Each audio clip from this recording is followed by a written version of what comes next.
America is now fighting the war on terror.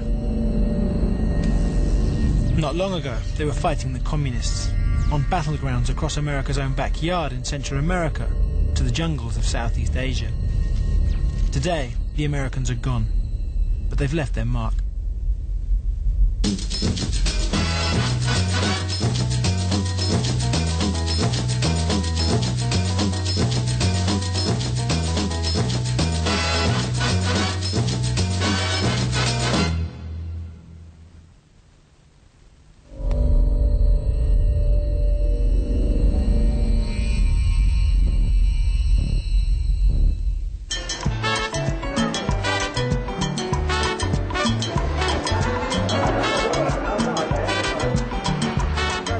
El Salvador is the most dangerous country in Latin America. 1 in 3 of its residents is a victim of violent crime, most of it gun-related.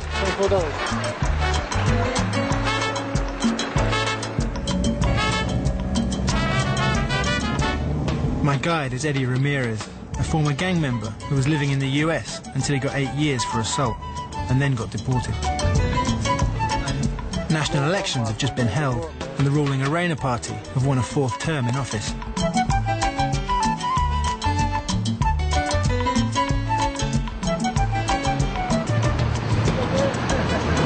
So this is Zona Rosa, which is like, looks just like Sunset Boulevard in Los Angeles, the posh bit near Beverly Hills. The only difference here is that every single shop, even McDonald's and Blockbuster Video, has got a guy with a pump-action shotgun who's on about $125 a month. Downtown San Salvador doesn't look like Beverly Hills. So Easter weekend, they're saying between the 3rd and 10th of April, there are 54 homicides, and they think 43 of them were gang-related. Yeah, because this is El Salvador, for violence. They love to kill, just for fun. People get killed every day. People die every day. Yeah. Those are MS territory, man. MS? MS. What's MS stand for? MS stands for Mara Salvatrucha. It's a Salvadorian gang. So this area belongs to one of 2 gangs who mark their territory with graffiti. Shotguns. Yeah, full legally. Man, look. The other gang is called 18th Street, Eddie's old gang. Yep. This is 18th Street neighborhood. That's what it says in the wall, man. 18th Street, man. That's your gang, isn't it? It is. So you feel safe here? Yeah, I do, man. Because they ain't gonna try to do nothing to me, you know. As part of a law called Iron Fist, anyone seen in public with tattoos can be arrested and locked up.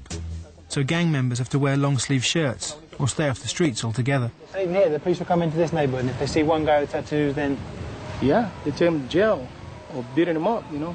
Yo les digo a ellos que las muertes que han estado sucediendo ahorita, ¿verdad? Con eso que decapitados y todo eso, puta, no tiene que haber sido nosotros, ¿me entiendes? O los... Superwoman. Wonder Woman, even. 18th Street is in Los Angeles, but none of these kids have ever actually been there. They still chose to show their allegiances and get initiated into a gang when they were just children. Muchas gracias. Vemos. Mucho gusto. Vemos, pues. Back of there. Put it on the bed? It's like a hammock. A stretcher. Stretcher? So this street is the street that splits. Exactly. 18th MS. If you go down this way, it's 18th Street. Yeah. If you're going around here, it's MS. But these kids here, there's 2 young guys there, they could be... They could be, you know. Yeah, why So not? what are they going to do if they see you and the guys in the back? They're going to kill us. They're going to try to kill us, man.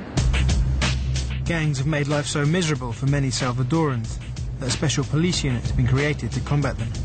They're heavily armed and shootouts are common.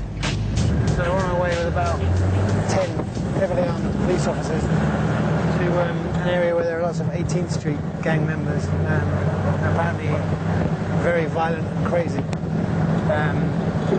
Although the lieutenant who's in charge here has told us there's been a very quiet day so far because there haven't been any homicides yet. There's more MS there, it's dead ahead. There is an arrest within hours when the police find a gang member called Tadpole, who they know well.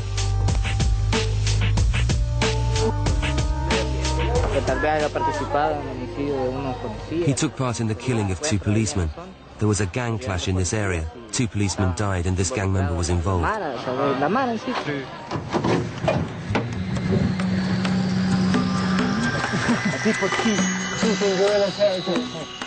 Long before 18th Street and MS, El Salvador was facing another crisis that made the gang problem pale in comparison.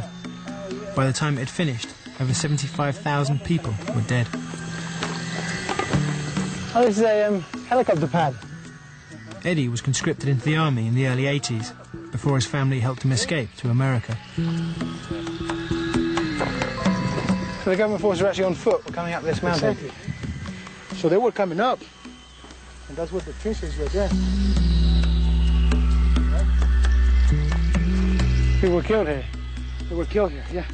I was inside the Air Force, but we were not part of the Air Force. We were from the 3rd Battery.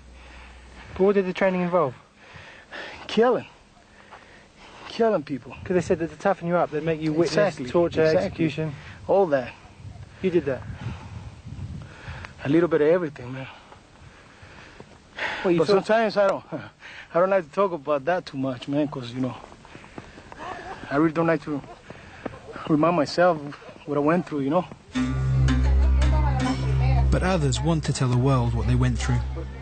In the village of El Mazotti, there is a shrine for the 767 civilians who were massacred by the US-trained Atlacat battalion. Rufina Amaya was one of only 2 survivors. Were they warned that the army were going to be conducting an operation very close by? If they knew that? Yeah. Pues ustedes sabían que el gobierno iba a entrar aquí con todo el ejército. Hubiéramos sabido, lo hubiéramos ido. They say if they could have knew that something like that was going to happen, they could have left. The army suspected the villagers of supporting the guerrillas. So the army's policy here was called taking the water away from the fish.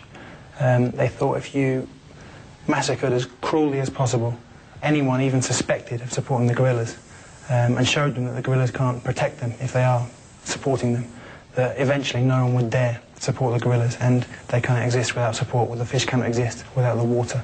The commander who led this attack admitted later on that was his policy, and admitted that it didn't work, and it actually led to an increase, a massive increase, in support for the guerrillas.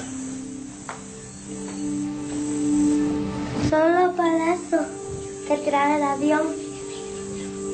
Oh, she's saying that put machine gun bullets from a fighter plane. Oh.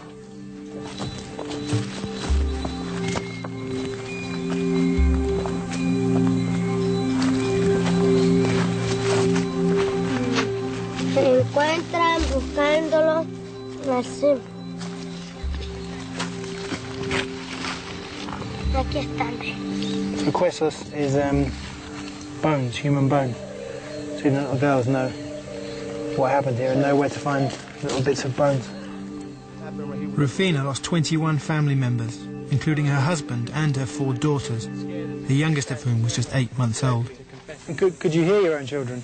Cuando usted oía que estaban llorando todos los Sí, niños. que lloraban los niños cuando los estaban matando, era que me la tristeza, pero yo me quería salir de aquí porque no quería escuchar los gritos de mis hijos, porque yo escuchaba los gritos cuando decía, mamita, Rufina, los están matando con cuchillo, con balas y en la huilla a los niños. Esa era la tribulación que ellos presentaban. She said that she heard when her kids were crying and they were screaming her name, saying, Mom, Mom.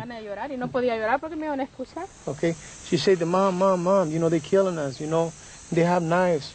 And they have weapons, you know, and then she said that she was crying there, you know, like, it was something going on her heart, you know, that it was. Esa era la tristeza mía, no, yo me quería salir para no escuchar. She said that she wanted to get out to the place where she was hiding because, you know, she heard her children were getting killed, man. The Reagan administration denied a massacre had taken place here. They didn't want anything to get in the way of them giving aid to the Salvadoran government, because they thought if that happened, the communist guerrillas would win. And in their minds, there was nothing worse than another communist victory in